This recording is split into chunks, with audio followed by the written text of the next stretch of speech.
woe is me, everybody's against me, meh, meh, meh, meh, meh. Literally the fast food of literature. Hope you're paying attention. Kids, this is too good. How about no?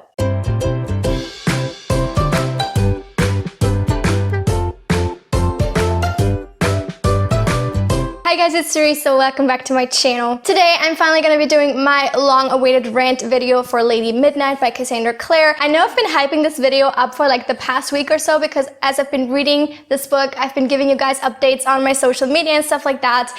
And it's finally here. I finally have like done all the preliminary work and I get to talk about this book and I'm really excited, to be honest. I don't normally do disclaimers, but I just want to say I am not like trying to tell you that you can't enjoy this book if you did enjoy it, or you can't read it if you want to. I'm just coming on here to say that I personally didn't enjoy it, and this review is gonna be nitpicky. I am gonna be very, you know, petty in my criticisms a lot of the times, but that's because that's what I enjoy doing.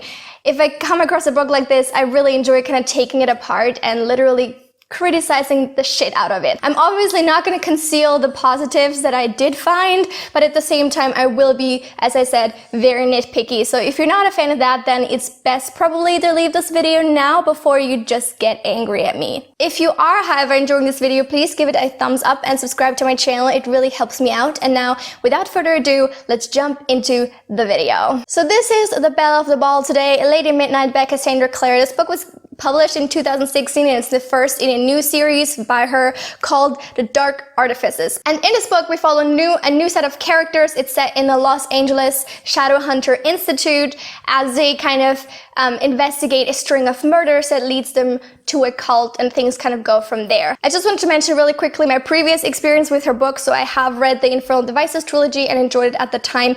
I've also read the first 3 books in the Mortal Instruments, enjoyed them, but then also not really as much anymore, and I didn't continue the series after that. And I've always just had the impression that Cassandra Clare is kind of just a lazy writer, and I will go into that a little bit later into more detail. So the first thing I really noticed about the writing of this book is that it has so much exposition. There is literally almost no showing and almost exclusively telling of things, of character personalities especially. That was really driving me crazy a lot of the times. Especially in like the first few chapters when there was like a little bit of a need to do at least some refreshing of this world. The characters would sort of talk about something and like mention, for example, the clave or the skullments or something like that. And literally immediately after, they would say their sentence, the dialogue would be over, and then immediately after it would be like, and the clave was, and like a whole paragraph explaining what the clave is. And then the same thing for the skullments and anything else that happened. And this was really the only way that we ever got any information on anything. It was just like, oh, let me tell you, here it is.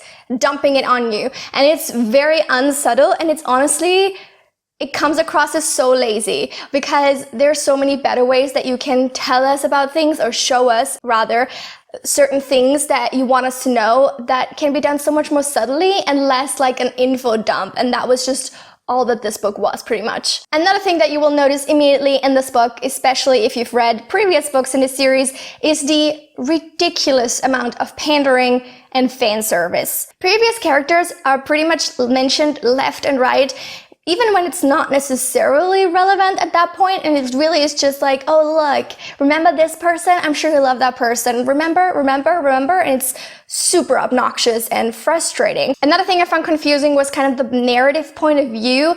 The chapters don't have like a single narrative voice, and sometimes it's very clear who's like narrating it, like whose perspective it's written from, even though it is third person. There's like a clear, okay, this clearly is following Emma right now, this clearly is following Julian right now. And then other times the perspectives seem to like switch in the middle of like a sentence or a paragraph, and it kind of just took me so much out of the story to, for example, be reading something that Emma is like doing, and then the next sentence would be something like, Julian thought this and this, and I would be so confused if this was something that Julian actually thought, or if she thought that Julian thought that, if that makes sense. And to conclude the writing section, I just want to read you some extremely cringy paragraphs or sentences and phrases that are being used or that are just nonsensical. You know how some authors that try to write like in a very flowery style, a very beautiful, or use a lot of metaphors? just often like don't quite get there, like the metaphor doesn't make sense or something like that. And that was, I felt like was happening a lot in this book. And I'm just going to give you some examples so that you know better what I'm actually talking about. This sentence is not nonsensical, but it reads like something a 10-year-old would have written. The first horse was black, and the rider who sat on him wore black armor that looked like burnt leaves. The second horse was black as well, and the rider who sat on him wore a robe the color of ivory. The third horse was brown, and its rider was wrapped head to toe in a hooded robe the color of earth.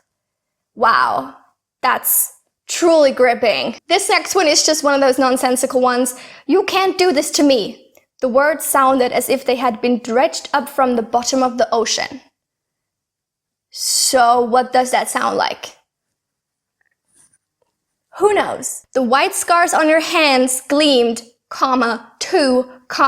diffuse, a lace-like patchwork. And just a few pages later, his voice was lovely, clear and low, with a rasp to it that made him sound older than he was. A rich boy's voice. Again, what does that mean? What is a rich boy's voice? And then this last gem, just again, a few pages later, it's a situation where they're like in a group together and Emma is just being strange. Ty, Emma sighed. That's this other boy's name. He's going to murderate you. Julian was heading back toward them. Ty said, that's a neologism. Emma blinked. It's a what? A word you made up. Shakespeare made up words all the time. Emma smiled at him, oddly touched. Well, murderate isn't exactly Shakespeare. No, it certainly is not, and it's also completely unnecessary. Like, who just goes out and like says words that aren't words like that for no reason, with no context? It's not even an inside joke or anything. It's just like, you know the word murder. Say murder. This is so unnecessary. On that note, let's move on to the next section that I want to talk about, and that is the world that this book is set in. Now, as I've said before, I am quite familiar, I guess, with this world, and I didn't really need a lot of world building, which is good because there wasn't any.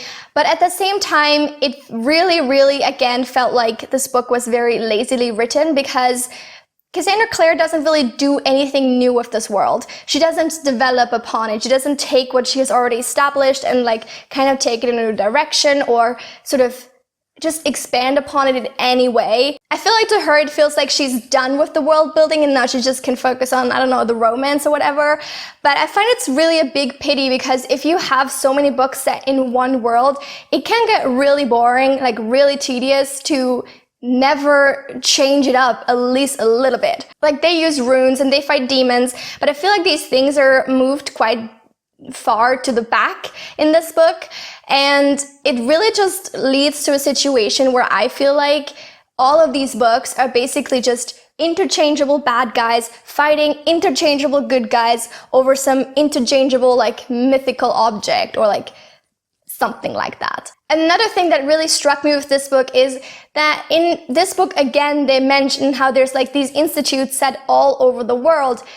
But again, this book is set in the Los Angeles Institute. And with that having followed up the New York and the London Institute, I feel like, again, so uncreative. This is literally basically the same culture again that we're following. And I think especially since it's already been established that there are other institutes like all over the world, it would have been so much more interesting to like just read a story set somewhere there. Like, why do we have to focus on this like Anglo-American area so restrictively when we know that there's so much else out there that I guarantee would be a ton more interesting? Another thing that kind of bothered me again with this book is how there's this weird dissonance between the world that this is apparently set in, this like world of shadow hunters and demons and danger and like threat and death lurking around every corner, but the main characters still acting like very average teenagers. It's like she wanted to have her cake and eat it too, and that she created the world of like these badass fighting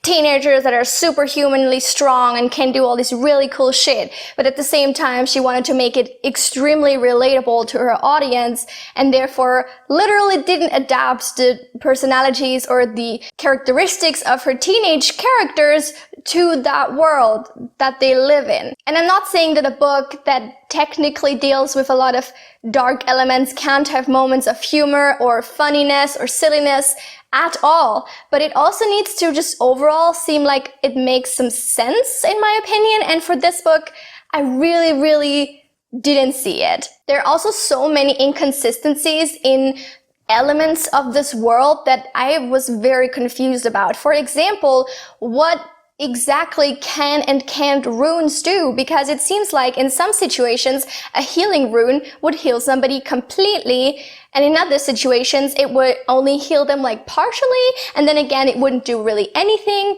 And there was even one situation where Christina was carried up to the infirmary after being stabbed, just to then have like a romantic chatting scene up there. I was just so confused, like, why do you need to take her there? Why don't you just put a rune on her? Like, it just seemed to me like the author would literally make the world suit the plot instead of the other way around. And that just ended up being like super inconsistent. In general, the runes seem to play like a really insignificant part in this book, when I definitely remember them being much more important in the previous series. So again, I think, you know, with this book, it seems to me like she's really just kind of given up on making an effort, and she's really just setting more romances of the same kind in the same universe because she knows people are gonna buy it. But back to this sort of fitting the world to the plot, I think that that's also the reason why the stakes in this world aren't entirely non-existent.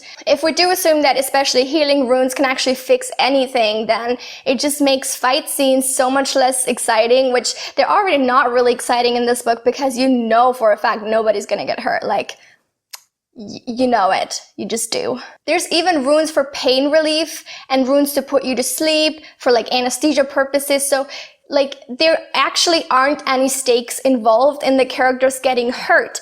But again, because that doesn't really cause a lot of tension and moments of like emotional involvement from the characters, that can't really be a factor. The author can't really let that happen. So there's so many contrivances that to me just don't make sense. Like, for example, the whipping scene where Emma is being whipped on the back, which to any normal human, this would be an incredibly like painful, horrible, like even life-threatening punishment. But then with Emma, they put healing runes on her and she heals within a day and has like small aches and pains left, but other than that, she's pretty much fine. And they still act like this is an event of the magnitude that it would be if she were a normal human. Like, they pretend she almost died. Julian is like beside himself with worry. They like keep telling her to come back. She even has a full-on near-death experience where she sees her dead parents. Like, they're not messing around with that shit. They're literally pretending like she almost died from being whipped, but then also, because of runes, she can magically heal in a day. And it's these types of inconsistencies that really make it very hard to take anything in this book seriously. In general, I think it's fair to say I'm just offended at the general amount of nonsense in this book, and that's gonna be a theme that's gonna carry through this entire video. I just felt like this book did not have a lot of thought put into it, and that basically is the root cause for most of the issues I have with it. So I'm just gonna assume that you guys know what this book is about based on the fact that you're watching a full-on spoilery review for it. The story itself is very linear and I felt like not particularly well thought through. A lot of it is explained retrospectively, where characters will just literally say, yeah, this is what I did like a week ago, which is why this and this happened. And to me, that seemed like a lot of backtracking and like covering her bases on the author's part when she didn't actually think the entire thing through to the end and like didn't plan ahead entirely. The resolution at the end of this book also comes in the form of a villainous monologue, because what else can we expect from a crappy book like this? There's barely any tension, it's all resolved very quickly, and then the worst scene in the entire book happens, and it's the pizza scene. If you have read this book, you will 100% know what I mean, because it is so jarring and strange. Basically, Julian sets up this vampire pizza guy as a decoy, basically, to distract from the fact that Arthur wasn't actually running the institute. And it's so confusing. And the author expects us to believe that Julian like planned this all and like ahead in like the long run, and is extremely unbothered by the fact that he basically sent an innocent person to prison, I guess, for this. I don't actually know. I have no idea what happened. I don't even know if Anselm actually did this or if he's being innocently convicted of it. Like, I am so confused by this entire thing. It is out of the blue. It is jarring. It is terribly put together. It makes no freaking sense. It just came out of nowhere and really just reinforced what the entire rest of the book had already been telling me. There's also a scene at the end where like Jace and Clary appear, and it's, oh my god, it's so unnecessary. It's literally just an entire scene of fan service.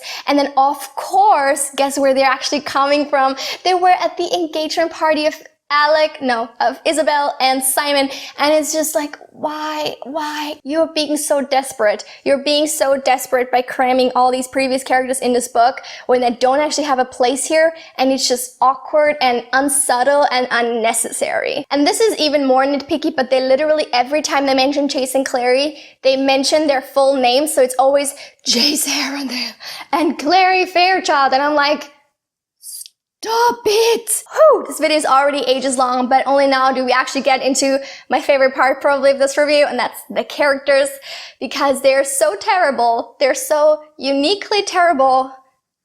I'm just excited. I need to put the book down because my hands are getting sweaty. Optimistically speaking, Emma has, 3% of a personality, let's put it that way. She is witty, snarky, the best shadow hunter ever. She collects novelty California pillows and is into thrift shopping. Yay. In fact, she has so little personality that even Julian, who proclaims to love her more than life itself, can't even come up with one single personality-related reason why he loves her. And if you question me on that, I have receipts. I love everything about you, Emma. I love the way I can recognize your footsteps in the hallway outside my room even when I didn't know you were coming. No one else walks or breathes or moves like you do. I love the way you gasp when you're asleep, like your dreams have surprised you, which, side note, is quite creepy. I love the way when we stand together on the beach, our shadows blend into one person. I love the way you can write on my skin with your fingers and I can understand it better than I could understand someone else shouting in my ear. And that's it. That's literally all. It's so perfect. I laughed out loud for 5 solid minutes at this scene, and I love it. It's my favorite part of the entire book. Emma also knows Jace Arundel and Clary Fairchild personally, and she will mention this fact at literally any time it's even remotely relevant, even when it isn't. It literally comes up all the time, I feel like, and we get it. We get it. Clary Fairchild has given you advice before. Congratulations. Makes you super special, I guess? I don't know. Also, she literally heals Julian once with the magic of sexual tension. At least that's how I like to put it. And it's perfect. So in the end, I don't know how I feel about her. I literally have no feelings towards her because there is nothing there to have feelings about. And that's just the sad fact of the matter. So let's move on to everybody's favorite martyr, Julian Blackthorn, the worst person ever. He always smells like cloves, only cloves, and sometimes paint, but mostly cloves, which I'm just imagining isn't very pleasant. He is the star of one ongoing pity party that he throws for himself because, are you ready for this? He had to raise his siblings, sorry, I almost said children, because he also calls them my children. He had to raise his siblings since he was 12 years old by himself. Oh my god, I know, it's crazy, right? I almost can't handle it. Okay, real talk. I get it. I imagine that's very difficult to be expected to behave like an adult at age 12. However, can we please at some point shut up about this? It is literally his biggest personality trait, is like this fact, and it's so... I it. You're a poor guy. You had to struggle. We get it. We get it. Let's move on here, please, to literally anything else. I don't even care. Give me anything else, because it's enough. The biggest thing that really annoys me about this is that his siblings, the twins, are only 2 years younger than him, and he treats them like they are babies. And I'm not joking here. He refuses to let them do anything by themselves. He refuses to let them make their own life's decisions. He is just extremely patronizing and like constantly worried about them and thinks that like he needs to take care of them and like makes them food all the time, even though they're 15 and he's 17. Like, they can make their own food.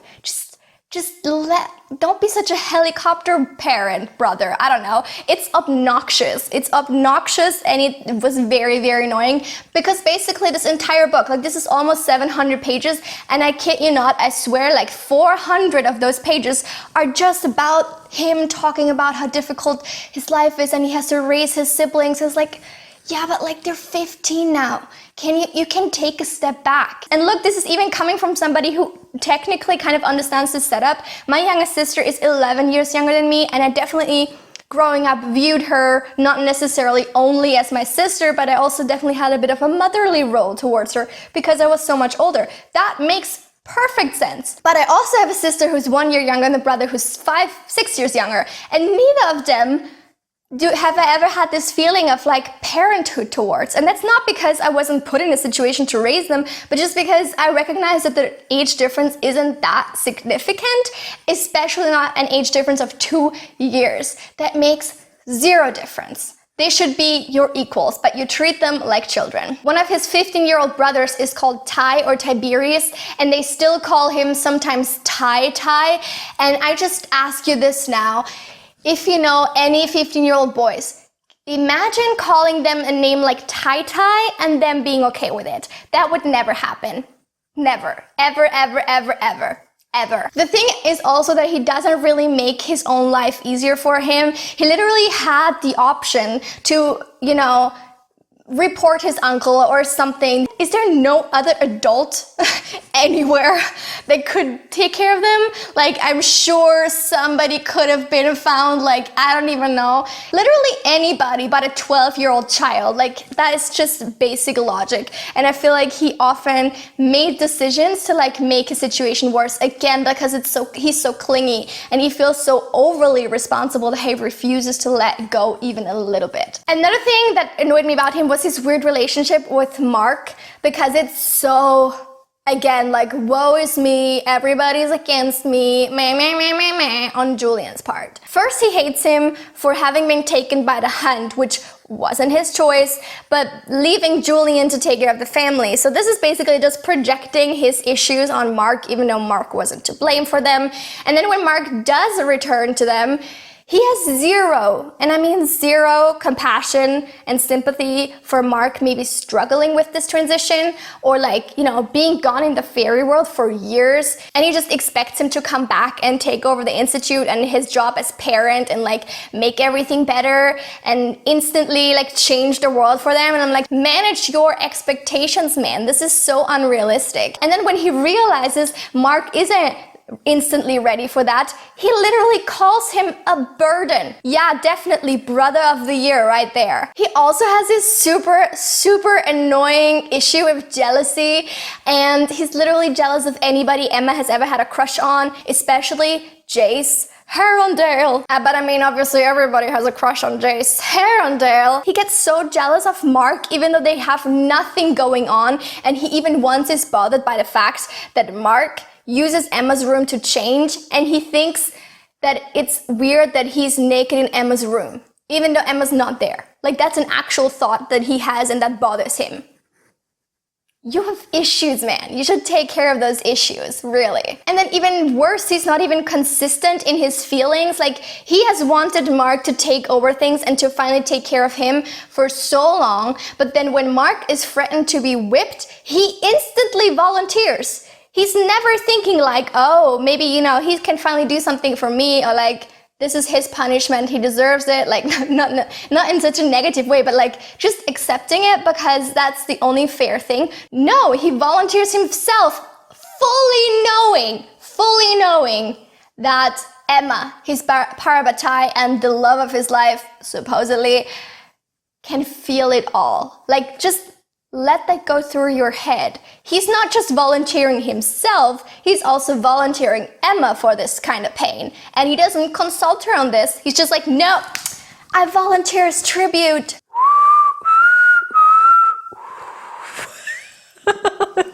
Also, am I the only one who doesn't find it super romantic that he has like a million paintings of Emma in his room that he made without her knowing it? In some of which she's actually naked? Like, to me that just screams creepy stalker. Like, I don't know. That's not romantic at all. It's like the Edward watching Bella sleep type thing, just a little less creepy, but not a lot. Next, we're gonna talk about the Blackthorn family, which I need strength for this segment because I hate them all. So many of them have zero personalities. They're just there for like noise and crowd and like characters, because more characters means better book, of course. For example, Drew's character is entirely made up of her having boobs before other girls her age and being a little bit chubby. I'm pretty sure she has like 2 lines in the book. She does 0 things. I don't even know what she likes and dislikes. Like, she is superfluous. Same kind of goes for Octavian. He's the youngest. He's also just there to be cute and to be put in danger. Also, Octavian apparently has this thing where runes can't be put on his body, but it's only mentioned once in like a throwaway comment, and I have no idea how this relates to anything, except there's a reason why he could be taken towards the end of the book. So yeah, if someone can explain this to me, please do. Then we have Livy, who is Ty's twin. She's also extremely expendable. Like, all she does is like be his twin and take care of him. And then we come to Ty, who is probably the worst, and I'm saying this fully knowing that most people probably love him for many reasons, but I think those are the same reasons I don't, so let me get into that. The main issue I have with him is how forced his personality is, especially for like the first half of the book or so. We never get to see much that he actually does, but again, it's just so much info dumping on his personality, and it's so persistent and so constant that it's truly, truly obnoxious and annoying. This will usually happen when somebody, usually Julian, looks at him doing something that's like slightly different than what other people would do in that situation, see that thing, and then go off on a random tangent about like how different and how special Ty is. But oh wait, you're also not allowed to call him different because that's somehow offensive. So be aware of that. He can be different, but you can't call him different. Very important. Ty's character is also the point where the book tries to take a stance on mental health. And again, I think this is actually quite problematic in this book. I don't know if people have talked about this before. It's just my personal opinion. It's not a particularly educated one, but this is just what I've gathered from reading this book. I would surmise that Ty has something like either anxiety or some sort of mild autism. It's never really explained, so I can't really speak to it, but it's very clear that he is supposed to have a mental illness, at least to some extent, and that makes him different and like places him in a worse place in the Shadowhunter world, because the Clave, especially, for example, is not very sympathetic towards Shadowhunters with mental illness, which I think that was a valid and interesting point to discuss, is like this stigma, I guess, around mentally ill Shadowhunters. So Ty, for example, will do things like they have like a fighting training happening, and he won't take off his headphones because he likes listening to music apparently all the time, and he refuses really to take part in the training unless he can listen to headphones. And then their Uncle Arthur says, no, you have to take off the headphones because you're being graded on this and that's not fair to everybody else. And then Emma and Julian get really upset and start defending him like he's not different, like, but he is, but he's not different, and this is unfair, you should let him have these things. Or have these headphones. And I found that really, first of all, confusing, because can't we just appreciate the situation they're in? This is not a normal teenager that society can make sort of accommodations for. This is a shadow hunter that is supposed to go out and fight demons, and if he cannot do that unless he is wearing headphones, that is going to be a problem. And not just a problem for other people, but a problem for his very safety. So I don't believe that's such an invalid point as everybody except Arthur makes it out to be. Like, Arthur is villainized for this opinion, when I personally believe in that very specific situation of him being a shadow hunter, it makes sense to want to train him the best they can and to create a realistic situation for their training. So based on this situation, other little things like the fact that he can't make eye contact, it is established that he does have some sort of impairment, or he just can't do things or doesn't want to do things quite the way that other people do them or the shadow hunters do them. That in itself would be fine, and I think if the book had gone with that and developed upon that, I wouldn't have minded as much. But essentially this thing that he has or is very all over the place, and it only really comes out when it's convenient for the plot or convenient for character description. For example, at the end of the book, Ty is involved in some fights, and he doesn't seem to have any issues at all. He doesn't need headphones, I guess. I don't know. It's not really talked about anymore at all. And then Julian, like, apologizes to him for doubting his fighting abilities and stuff like that. But, like, it feels so unresolved because, like, what happened? What happened in between? He went from being unable to fight without his headphones on to just fighting and being fine, and it seems like you just made the claim that this is totally fine for him, but you also said it wasn't, so which is it? So his arc in the end just turns messy and all over the place, and it ends up not really making the point that I think it was trying to make. So I feel like the author again wanted to have two very contradictory things at the same time, which is to include mental health rep, but to also not make it seem like the character was, you know, kept from doing something because of his mental health,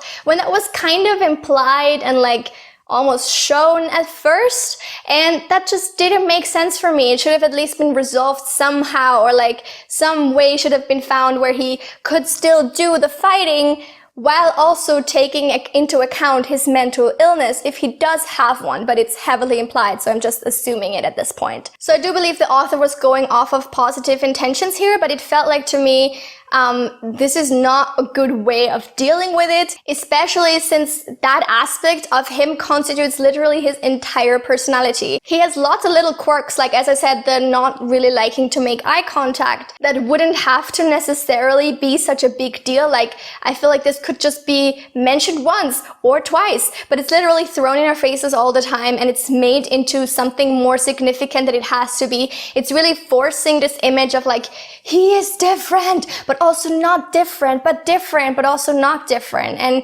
it's just super confusing, and I don't think it does anybody any good. Again, to me, it just felt very gimmicky and very much like she was just trying to tick off a box to include some mental health rep.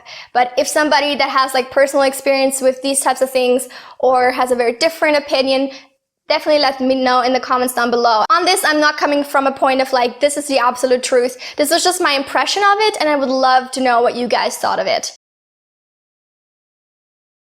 The next person on my list is Mark, and he's probably one of the most interesting and likable characters in the entire book, at least at times. He does flip-flop on his personality a lot, which could be due to the fact that he's half Shadowhunter and half Fairy, but to me it felt very inconsistent, and it just kind of caused him to not have a very satisfying and effective character arc. When he does return to the family, he at first experiences some memory loss, which I found very confusing. He seems to remember the names of his family very well, because every night he counted out their names among the stars, whatever that means, but he wouldn't shut up about it. But also he forgot what bread and coffee were. Like, I would totally have understood it if he had like forgotten the taste, or like he couldn't recall it, some sort of special thing. But like bread and coffee, he was a human for 16 years and you tell me that's what he forgot? Like, what?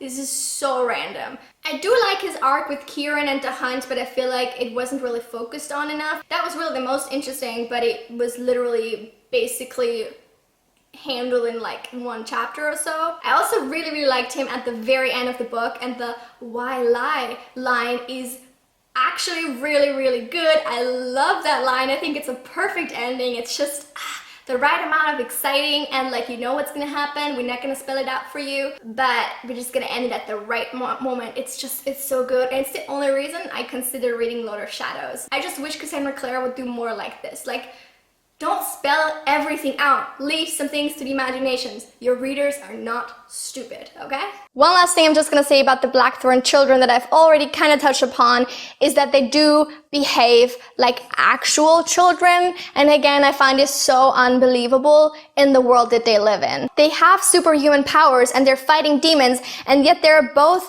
treated as and behave like children. They have literally no basic life skills. Like, Julian is gone for half a day and they destroyed a kitchen. Like, who does this? I have a 14-year-old sister. I'm sure she's 100% more capable in pretty much anything except maybe throwing knives and that shit than any of these kids. And they're supposed to be shadow hunters. They're supposed to be training. They're supposed to be living in a world that's a little more serious and dangerous, and therefore encourage them to grow up a little faster. But oh no, they behave like literal children, even the 15-year-olds. They literally spend their days being babied and being placated with hot chocolate while the adults have conversations and actually do the fighting and stuff. And finally, the Blackthorn family motto is in direct contradiction to that of the Clave, but the Clave doesn't seem to care about that. So that's just a random thing I wanted to add because I think it's really funny and kind of dumb. Then we have Christina. She is, in my opinion, the typical female best friend character. She's very quiet, very reserved,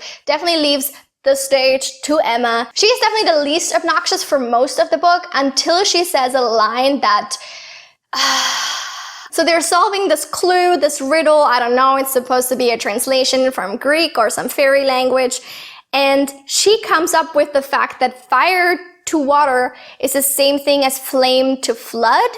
And she explains this by, when English is not your first language, you understand the sense of the words differently. What?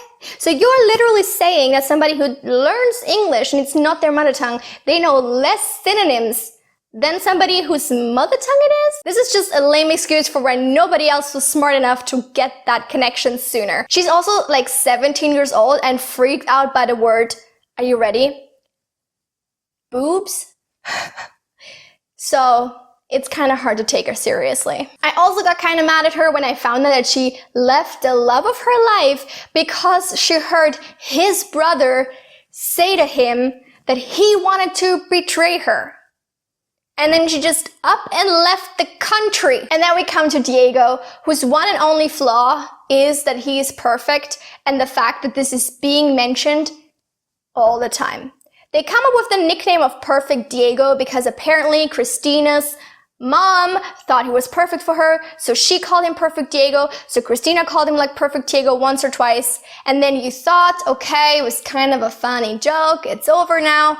But oh no. Because as soon as he actively enters the picture, he is consistently called Perfect Diego in the book. And I don't mean like dialogue by other characters. No, it will say on the page, Perfect Diego did this.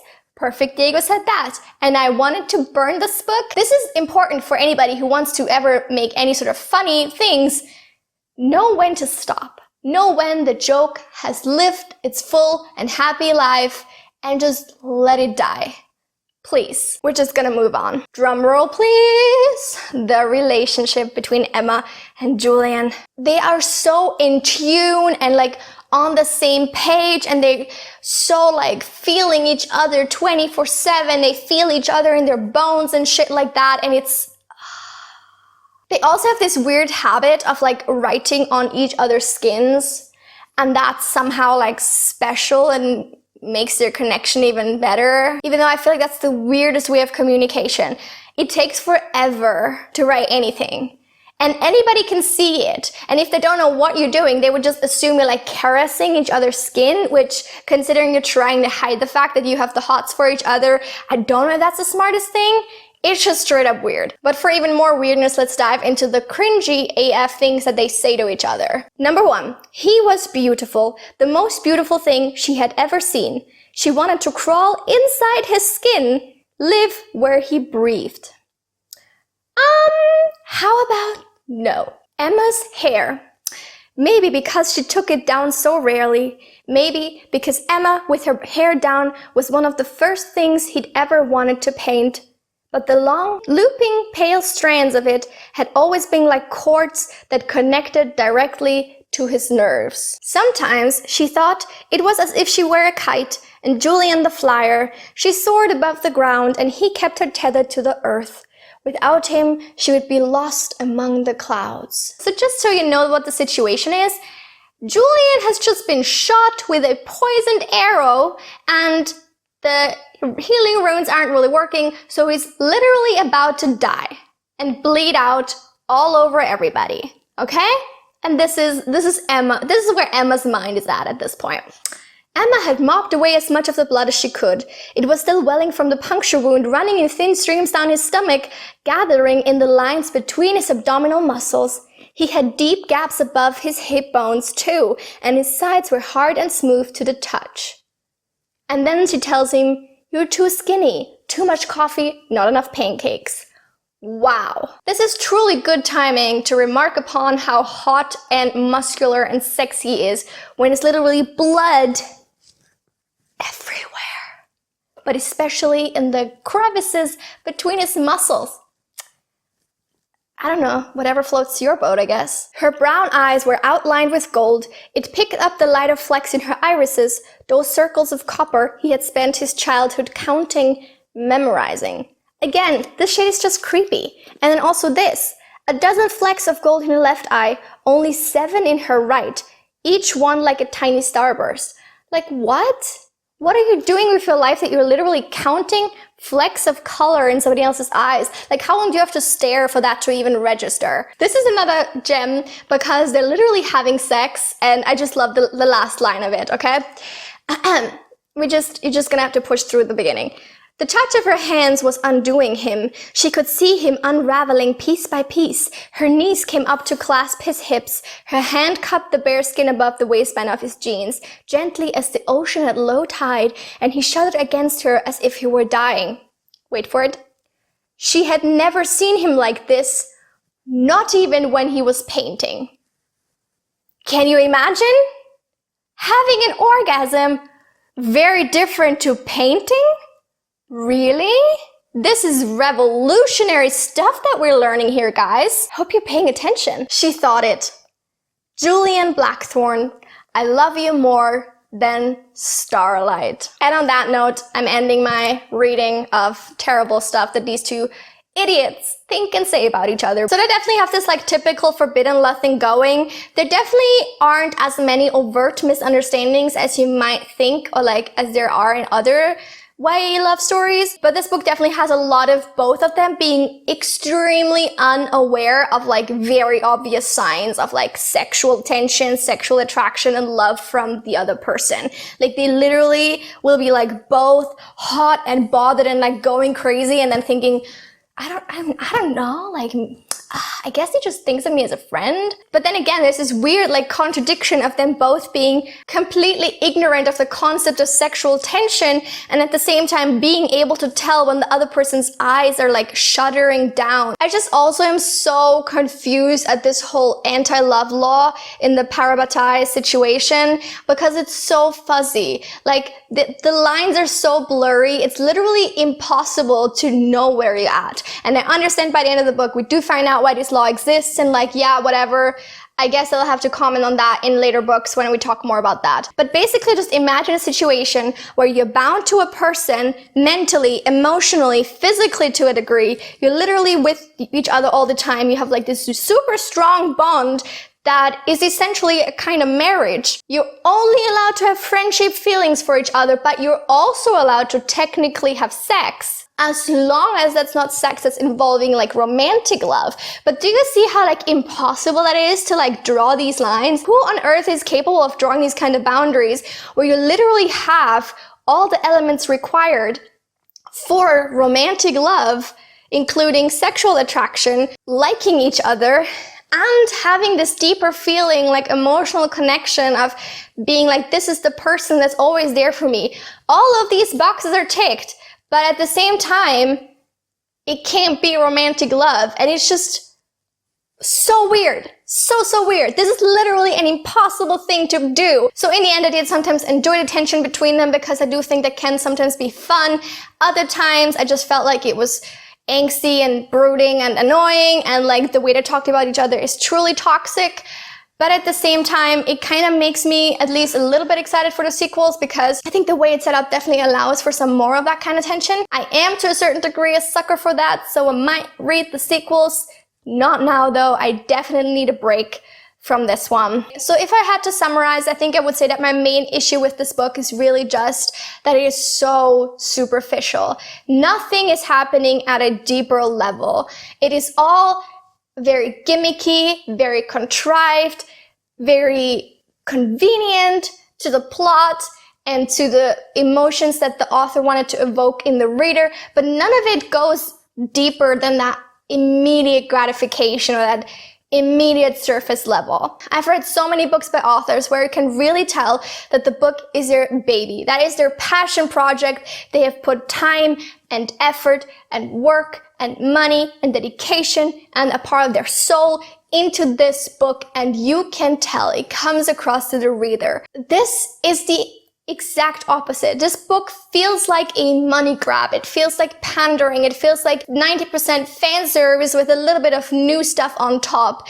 It feels like trying to tick the reader's boxes, trying to give them more of the same that they've already enjoyed, that has already been established to work, that requires the least amount of effort and work from the author. And I just think that that's honestly really sad. I feel like this world does in itself have a lot of potential, and even the kind of storylines that she comes up with do have potential, but she never really takes them to a place where that actually means something. It always feels like it's only there to frame the romance, and even the romance feels, again, very focused on satisfying the reader's expectations, giving you tension, a little bit of relief, tension, a little bit of relief, but there's no deeper level. This is not a story of like two individuals coming together, overcoming odds, sort of standing in the face of adversity and winning. It's literally just a random boy and a random girl that have feelings for each other for no apparent reason, and they want to get it on, but they can't, so things need to happen until they can. Like, that is, at its core, the story of this book. And it's really sad, honestly. And I know some people are gonna say, oh no, it's YA. You know, you shouldn't be so critical of it. It's YA. And I think that that's such a reductionary view, and honestly, does not give the YA genre enough credit. I have read so many fantastic YA novels, most recently The Raven Boys by Maggie Stiefvater, which is just the exact opposite of this book. It is complex. It has interesting, dynamic, again, complex, complicated characters that mean something. The story means something. The characters mean something. Everything has a point. The work that went into The Raven Boys shines through in the book that it became.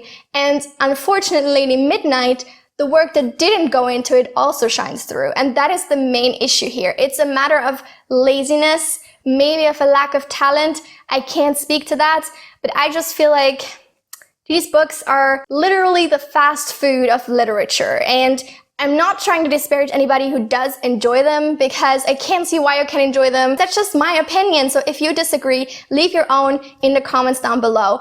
And please don't forget to like this video and subscribe. As you can probably tell, a lot of work and effort also went into this video, so I would really appreciate some feedback as well as some thumbs up so that more people can see this. If you have made it all the way through to the end of this video, congratulations, you are truly a superstar, and I love you very much. In fact, more than Starlight. I will see you very soon with another video. Until then, have a lovely week. Bye!